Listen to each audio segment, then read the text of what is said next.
In the vast world of cultivation, no great calamity ever announced its arrival. It always began quietly with a missing disciple, a restless spirit beast, or a single cultivator making a choice that would ripple across heaven and earth. By the time the great sect sensed the change, fate had already turned its wheel. If you enjoy my way of explaining and storytelling, don't forget to like and subscribe. It really motivates me to keep creating. 2 hours later, Luxiu finally emerged from the hall. Her entourage, who had been waiting impatiently outside all this while, immediately straightened. The three tool refinement disciples stood respectfully to the side, not daring to show the slightest negligence after all. The young cultivators accompanying the county lord all hailed from extraordinarily distinguished backgrounds. The moment the county lord appeared, her youthful entourage surged forward and surrounded her. "County Lord, how did it go? Did that person damage your blood-vein silver?" Questions flew forth in quick succession, brimming with concern. The young woman gently brushed aside the loose strands of hair framing her face and revealed a sweet, graceful smile. "Nothing went wrong. Many thanks for everyone's concern," she said softly. "Senior Marshal Brother Han has already assisted me in refining the material, and the results were most satisfactory." The domineering arrogance she had displayed earlier was nowhere to be found. When Han Li later stepped out of the Earthfire Hall and saw the scene before him, the corner of his mouth twitched unconsciously. "Ha, youngster Han, you're truly sly," the voice chuckled. "To think you'd coax the location of the Black Phoenix out of that young girl. Are you planning to visit the Island Lord to obtain a Black Phoenix plume?" "Of course," Han Li replied calmly. "Since it's a known method of strengthening the Tri-Flame fan, I naturally must give it my all. I have no intention of squandering so many rare materials and painstaking effort on something that lacks power. After all, ordinary ancient treasures hold little significance for late-stage nascent soul cultivators. Let's go. They'll be staying at the Royal Serenity Monastery for the next few days.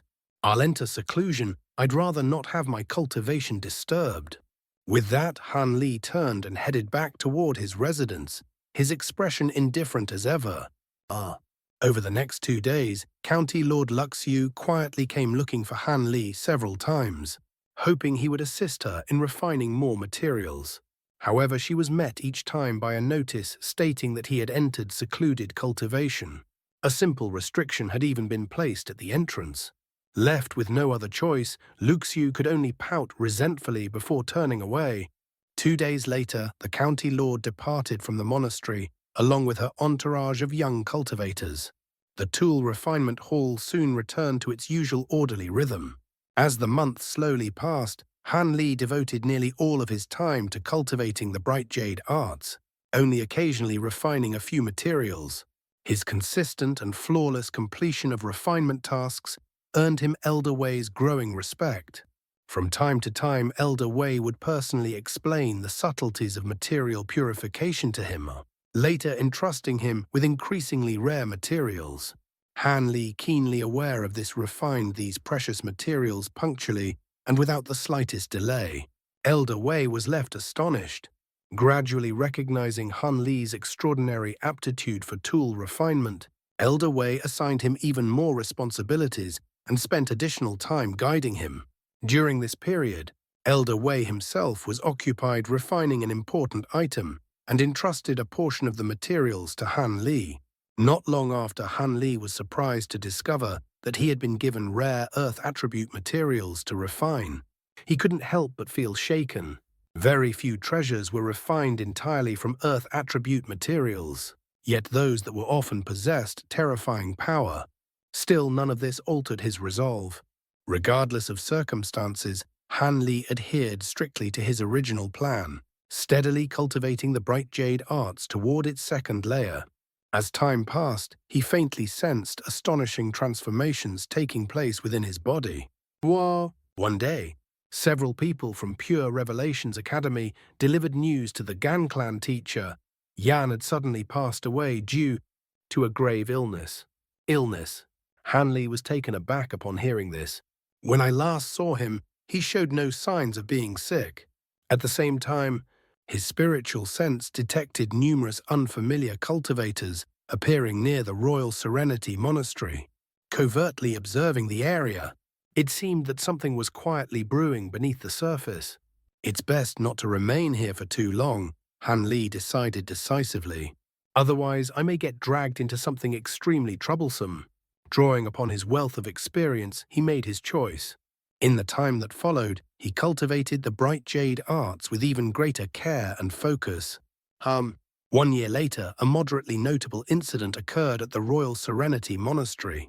An external affairs Qi condensation disciple vanished without a trace, drawing the attention of many high-ranking cultivators within the monastery. When news reached the nascent soul stage Taoist nun, even she personally intervened in the investigation. Ordinarily, the disappearance of a single low-level disciple among thousands would hardly warrant concern. However, this disciple happened to be a diligent and capable member of the Tool Refinement Hall, someone of considerable utility. As a result, the matter caused no small stir among the monastery's upper echelon. At that moment, the elderly Taoist nun sat solemnly in an armchair. 2 yellow-robed Taoist nuns stood beside her, one middle-aged, the other still in her late 20s. "What's going on?" the old Taoist nun asked coldly, her expression dark. "With the heavy restrictions protecting our Royal Serenity Monastery, how could a single disciple disappear without a trace? Do either of you have an explanation?" The middle-aged Taoist nun hesitated briefly before replying respectfully. "Reporting to Marshal Senior, I have already examined the monastery's restrictions. All remain intact. There are no signs of an external intrusion. It seems either a spell formation master was involved or the disciple left of his own accord." The old Taoist nun frowned. "A spell formation master, our protective grand formation, is not something that any of the few spell formation masters in Great Jin could breach. However, if he left from the inside, that would not be difficult. What was this disciple's name, and what were his origins?" The younger Taoist nun hastily responded. The disciple's name was Han Li. He was a vagrant cultivator taken in 2 years ago by Marshal niece Hualian from Pure Revelations Academy. "Han Li," the old Taoist nun exclaimed in shock. "The same name as the elder our Ye clan recently recruited." "Yes," the younger nun replied. "I was also startled upon hearing it, but it should merely be a coincidence. How could a nascent soul cultivator possibly be connected to a Qi condensation disciple?" "A coincidence," the old Taoist nun said slowly. "Perhaps. But coincidences in this world have a way of masking deeper truths. This individual vanished while involved in the refinement of that item, and he shares the same name as a newly recruited elder. Whether coincidence or not, this matter must be thoroughly investigated." She continued coldly, "Send people to the capital. Question this elder Han closely and determine whether he has any connection to this disciple. Summon Hualian as well. I want to question her personally about how she recruited him. It seems we may have fallen into a trap laid by Pure Revelations Academy. Furthermore, we cannot afford any delays in the Tool Refinement Hall. That item must be completed within 3 years, or the great event will be affected." "Yes, Marshal Aunt, as you command." After acknowledging her orders, the 2 yellow-robed nuns took their leave. Watching them depart, the old Taoist nun finally let out a long sigh. She leaned back into her chair and slowly closed her eyes. 3 months later, in Yi Province's largest market city, a youth purchased an obscure, unremarkable ore from a small shop for the staggering price of 30,000 spirit stones. 5 months later, at the Fan County Trade Fair in Fan Prefecture, a masked cultivator acquired 3 pieces of fire-grant wood for 50,000 spirit stones. Half a year later, in Kailong Prefecture of Feng Province, a local mid-tier sect discovered that one of their iron rhino horns had vanished without explanation. They suspected theft.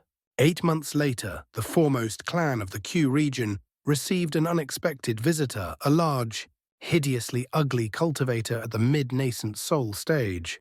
He demanded to trade a 1,000-year-old spiritual herb and a grade 7 demon core in exchange for the rainbow light, wood in the clan's possession.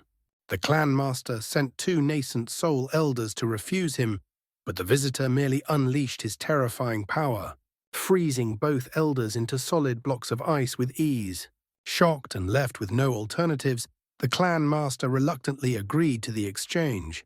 The ugly cultivator seized the rainbow lightwood and tossed the herb and demon core to the ground amid wild, howling laughter.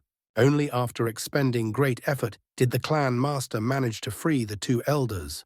Though alive, both had suffered severe losses to their vitality. Within the span of a single year, a masked cultivator and a large ugly man appeared throughout the southern regions of the Jin Empire, collecting rare materials by various means. The youth purchased bizarre materials few could even recognize. The masked cultivator dominated auctions with shocking displays of wealth, as if his spirit stones were inexhaustible. The large ugly man brazenly visited noble clans and lesser sects alike, forcefully exchanging their treasured materials for his spiritual herbs and demon cores. At the same time, larger sects frequently discovered that certain materials had mysteriously vanished overnight. The youth and the masked cultivator drew little attention save from a handful of exceptionally perceptive individuals. However, the ugly man's forceful trades and the widespread disappearances sent tremors throughout the southern cultivation world of Great Jin. The various sects erupted in fury over the stolen materials, dispatching disciples to hunt down the mysterious thief. As for the large ugly man, the sects backing the afflicted clans had already begun mobilizing forces to track down this reckless mid-nascent soul cultivator. The Long Province was a vast territory, situated along the western reaches of the Jin Empire. Towering mountain ranges stretched endlessly across its lands, shrouded in poisonous miasma and teeming with venomous beasts of every kind. This province stood apart from the rest of the empire.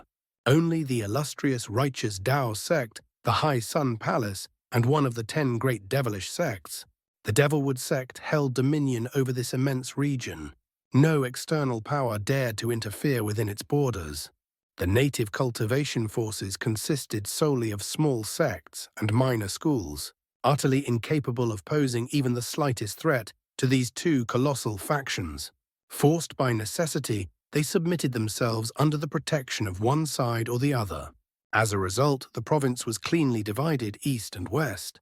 To the west lay the Heaven Peak mountain range, the domain of the High Sun Palace. The range spanned over 100,000 kilometers of untamed wilderness. At its very heart rose South Sky Mountain, upon which the High Sun Palace was established. Tens of thousands of disciples resided among the surrounding peaks, forming a vast cultivation stronghold. With the mountain range itself acting as a natural fortress, no cultivator dared harbor thoughts of attacking the palace. Even the most reckless individuals were unable to breach the grand spell formation that enveloped the mountain, an array composed of 13 layers of fearsome restrictions. Yet on one such day, as a group of High Sun Palace disciples flew out from the Heaven Peak mountain range, an azure streak suddenly flashed from the summit of an unremarkable mountain nearby. An azure-robed youth stood atop a massive boulder, his hands clasped behind his back. His figure was perfectly still as his gaze followed the departing disciples in silence. Monarch Soul Divergence's voice echoed softly within his mind. "Youngster Han, do you truly intend to act against the High Sun Palace? This sect ranks among the foremost of the 10 great righteous sects of the Jin Empire. Provoking them is hardly a wise course of action." Han Lai replied indifferently, "I'm aware, but we've already gathered most of the materials required for the Triflame fan. What remains are the vast Yang bird's plume feather and the scarlet fire flood dragon's scales. Intelligence from the market cities indicates that several ferocious flood dragons have recently appeared along the eastern coast of the Jin Empire, preying upon cultivators. Among them, there is said to be a red flood dragon. Even if it isn't the scarlet flame flood dragon, it may still be a fire attribute flood dragon worth pursuing. As for the vast Yang bird," Han Li continued, "we've searched every market in the southern regions. Only the High Sun Palace raises such creatures. There's nowhere else to obtain its plume. I have no choice but to risk provoking them. I'm not saying you shouldn't take the plume, Monarch Soul Divergence chuckled. But why not negotiate openly instead? With your current mid-nascent soul cultivation and the rare treasures at your disposal, they might be willing to part with it out of respect for your strength. Hanley let out a cold laugh. Senior, you jest. A fair exchange requires comparable strength on both sides. I'm merely a mid-nascent soul cultivator, while they possess a late-nascent soul expert. How could someone like me command their attention? Moreover, the High Sun Palace's two vast yang birds are considered sect legacies. They would never allow me to pluck a feather and cripple its cultivation. If I offered ordinary treasures, they wouldn't even merit consideration. But if I revealed truly rare treasures, they would be tempted to kill me for them instead. As a lone vagrant cultivator, I don't warrant any courtesy in the face of their overwhelming power. I'm not willing to gamble my life on their whims. If I were at the late nascent soul stage, perhaps I'd consider it. Monarch Soul Divergence fell silent for a moment before speaking again. Your reasoning is sound. Still, you've been wandering the outskirts of the mountain range for over 10 days. Are you waiting for a vast yang bird to leave the palace? Yet your movements suggest you're also searching for something. What exactly are you planning? Hanley's eyes flickered as a faint smile surfaced. It's nothing. I'm merely looking for a suitable place to lay a trap. A trap? Monarch Soul Divergence replied with interest. Since you dare act against the High Sun, palace caution is only natural. Tell me, what are your plans? Hanley glanced toward the heart of the mountain range and let out a soft chuckle. Once I find the right location, I'll explain in detail. The palace has one larger vast yang bird and one smaller one. I wonder which would be more suitable to ensnare. What's there to wonder? Monarch Soul Divergence said lazily. The larger one is a grade 8 demon bird. Do you truly believe you could capture it quickly? Hanley pondered briefly, then nodded. Indeed. The only reason such ancient birds remain under the High Sun Palace's control is due to their difficulty in awakening, intelligence, and their inability to assume human form in the mortal realm. From what I've heard, the smaller bird is weaker by an entire grade. It should be far easier to deal with. With regret, Monarch Soul Divergence remarked, but if you used the plume of a grade 8 vast yang bird, the Triflame fan's might would be far greater. Hanley shook his head. Forget it. Nothing in this world is perfect. The grade 8 bird is far too dangerous. Prolonging the attempt would inevitably alert many High Sun Palace disciples. I have no intention of repeating what happened on the soaring sky plains. Monarch Soul Divergence chuckled softly. That's reasonable. Still, vast yang birds only leave the palace on rare occasions. How do you intend to capture one?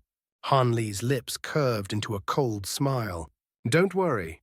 I've already used the Dream Tier technique on one of their disciples, fearing that prolonged confinement would make the birds difficult to control. The sect releases them once every month to stretch their wings.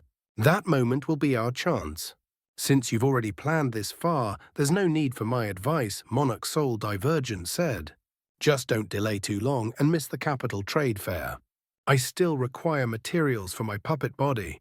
The Imperial Capital's trade fair is one of the 3 great trade fairs of the Jin Empire and occurs only once every 10 years, Hanley replied calmly. I wouldn't miss it. Once this matter is settled, I'll head straight to the capital. After that, we'll seek out those flood dragons along the eastern shore. That will suffice, Monarch Soul Divergence said with satisfaction. Your recent actions have earned my respect. I originally thought you'd need at least 4 years to gather this many materials. I didn't expect you to resolve the issue from 2 fronts, covert and overt, and accomplish it within a single year. Your decisiveness far exceeds my expectations. Hanley paused, his expression shifting slightly. I would have preferred a slower, safer approach, he said quietly. But time is scarce. Although Senior's primal soul is sustained by the soul-nurturing wood, its effects are too weak. If I'm to refine a nascent soul-grade puppet body for you, I must act swiftly. After a bitter chuckle, Monarch Soul Divergence spoke helplessly. So you noticed. I knew I couldn't hide it from you. I can last no more than 3 or 4 years. My primal soul is on the verge of scattering.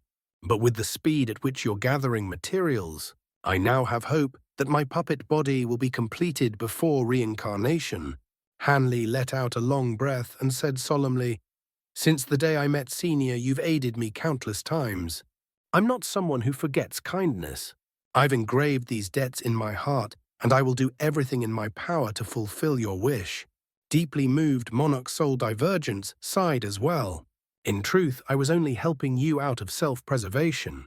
Had I fallen into someone else's hands, nothing good would have come of it." Hanli smiled faintly. In a flash of azure light, his figure vanished into the wind.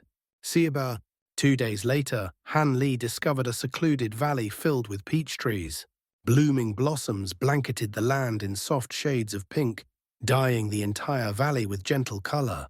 Floating above the valley, Hanli surveyed it carefully, releasing his spiritual sense to encompass a 50-kilometer radius. A satisfied expression crossed his face. He descended into the heart of the peach forest and muttered, "Not bad. This place is remote, and there are no High Sun Palace cultivators stationed nearby. This valley is perfect for setting up a spell formation." Without further hesitation, Hanli got to work.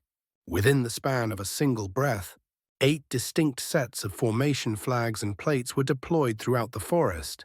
5 were used to conceal auras and isolate chi from the outside world, while 3 were layered to restrain the core formation itself. In addition, an illusion formation was established, masking the forest's true appearance. Monarch Soul Divergence watched in silent fascination, barely restraining himself from asking questions. Once everything was prepared, Hanli moved to the very center of the peach forest, sat down cross-legged, and entered a deep meditative state. 3 days passed, and Hanli slowly emerged from his meditative state. He raised his head toward the night sky. With a flick of his wrist, a moonlight stone appeared in his hand and was tossed into the air. Soft strands of silvery moonlight scattered downward, illuminating the peach trees nearby in a gentle dreamlike glow. Without making the slightest sound, Hanli then took out a meter-long chunk of crimson coral and placed it on the ground. He carefully planted rainbow skirt grass atop it. "So this is the method you prepared?" Monarch Soul Divergence asked in mild surprise. Although he had previously witnessed Hanli feeding this grass to the gold-devouring beetles to astonishing effect, he was genuinely baffled to see it used in such a manner. Hearing the question, Hanli smiled faintly. "In truth, this grass has another name," he said. "It's called Demon Lure Grass. Senior should already know what I intend to use it for." Demon Lure Grass. Monarch Soul Divergence paused, then suddenly realized something. "Could it be?" "That's right," Hanli replied calmly. "In 6 days, the smaller vast yang bird will be released. At the same time, this grass will bloom, releasing its bewitching scent. When that happens..." Hanli let out a cold snicker, leaving the rest unsaid. Fang Chu was a mid-foundation establishment cultivator of the High Sun Palace. Among the nearly 1,000 foundation establishment disciples within the sect, he should have been an utterly unremarkable existence. Yet in truth, the opposite was the case. Not only did his peers treat him with respect, even core formation stage martial seniors were courteous toward him. Whenever benefits were distributed within the palace, Fang Chu was always the first foundation establishment disciple to be considered. He took no small pride in his unusual standing, though he was well aware that it stemmed entirely from his duties as the caretaker of the sect's smaller vast yang bird. Fang Chu possessed an innate ability to communicate with birds. Without this rare and irreplaceable talent, he would never have been entrusted with such an important task. After all, as the caretaker, he held a certain degree of control over the vast yang bird, an asset the sect valued immensely. Although it was the weaker of the 2 vast yang birds, it could still effortlessly defeat late core formation cultivators and even pursue nascent soul cultivators directly. Such power naturally commanded reverence.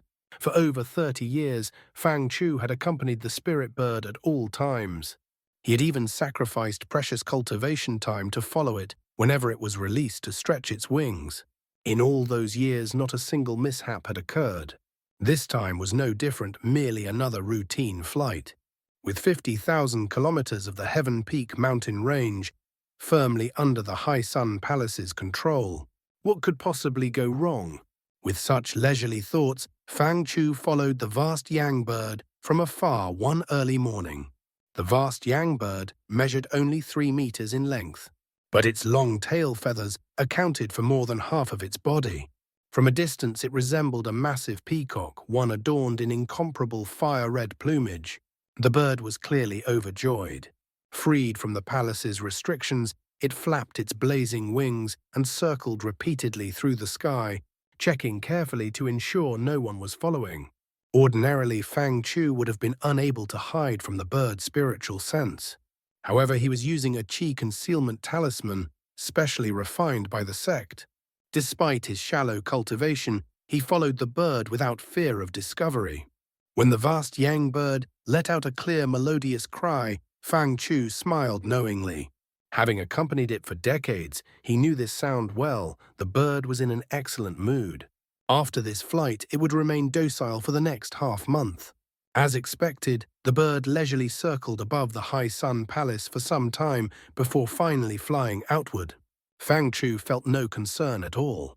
According to its usual habits, the bird would make a wide loop around the sect before returning satisfied. This was merely a relaxed excursion. But after traveling 15 kilometers, something changed. The vast yang bird suddenly let out a shrill, piercing cry and halted mid-flight. Hongshu froze. Before he could react, the bird violently spread its wings. Its body ignited, shrouded in a meter-thick layer of scarlet flames. In the blink of an eye, it had already traveled over a kilometer away. Fang Chu's heart plunged. Snapping back to his senses, he hastily took out a jade medallion and poured his spiritual sense into it. A strange bird song rang out as the medallion attempted to call the vast yang bird back. The bird hesitated upon hearing it, then let out a harsh caw and shot toward the horizon, disappearing entirely. Fang Chu's face drained of all color. He remained floating in mid-air, utterly at a loss. Moments later, realization struck. He frantically retrieved a sound transmission talisman from his storage pouch and shouted a hurried message into it before hurling the charm skyward. The talisman streaked back toward the High Sun Palace in a trail of fiery light. Grinding his teeth, Fang Chu set off in pursuit of the bird's direction. He knew full well that chasing it was futile, but if he were found waiting idly by when his martial ancestor arrived, the punishment would be unimaginable. As Fang Chu hurried onward, a sudden uproar erupted throughout the Heaven Peak mountain range. In the northern reaches of the range, numerous low-grade High Sun Palace disciples struggled desperately to restrain the massive vultures they rode. Without warning, the spirit birds attempted to veer off in another direction. The riders were soon drenched in sweat as they fought to regain control of their frenzied mounts. Within a concealed cave near the edge of the mountain range, a masked cultivator clad in yellow-green robes pressed down on a black spider nearly a foot long. A massive hand formed from green light pinned the creature in place. The cultivator stared at the snarling, enraged spider with utter confusion. On South Heaven Peak, deep within a hidden hall of the High Sun Palace, an elderly woman in purple robes gently stroked the sect's other vast yang bird, identical in appearance, save for its noticeably larger size. Without warning, the bird grew restless. Were it not for the woman's repeated use of spell seals to suppress it, the creature would have flown straight out of the hall. A strange expression flickered across her face. Fang Chu exhausted his magic power as he continued the chase. Although the vast yang bird had vanished from sight, the jade medallion in his hand could still sense its location so long as it remained within the Heaven Peak mountain range. But shortly after setting off, Fang Chu witnessed something that left him utterly shaken. From hidden burrows across the mountains, low-grade demon beasts began emerging one after another, charging recklessly in the same direction as the vast yang bird. Before long, it formed a surging tide of demon beasts, some of which were rarely seen at all. Ordinarily, Fangchu would not have feared such creatures. The sect's high-grade cultivators had long since eradicated any powerful demon beasts capable of threatening the vast young birds. Yet seeing even the mountain beasts lose control filled him with growing unease. Thousands of kilometers away, within a hidden valley, Han Li sat cross-legged on the ground. Before him lay the chunk of coral atop which rainbow skirt grass glowed faintly with red light. At this moment, Han Li's attention was not on the grass itself, but on the surroundings beyond the peach forest. Dozens of low-grade spirit beasts had already gathered at the edge of the valley's restrictions, hurling themselves forward with reckless abandon, desperately trying to break through for the six-leaf rainbow skirt grass within. Han Li was genuinely surprised by the sheer number of low-grade spirit beasts inhabiting the Heaven Peak mountain range. Still, he paid them little heed. Closing his eyes, he instead turned his focus toward the direction of the High Sun Palace.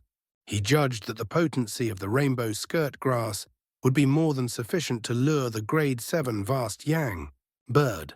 Moreover, its speed far surpassed that of ordinary magic treasures. It wouldn't take long. Moments later, Han Li's expression shifted. He abruptly opened his eyes.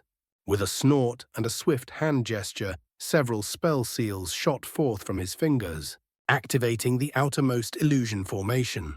A layer of white light surged up from the ground, instantly concealing the entire peach forest.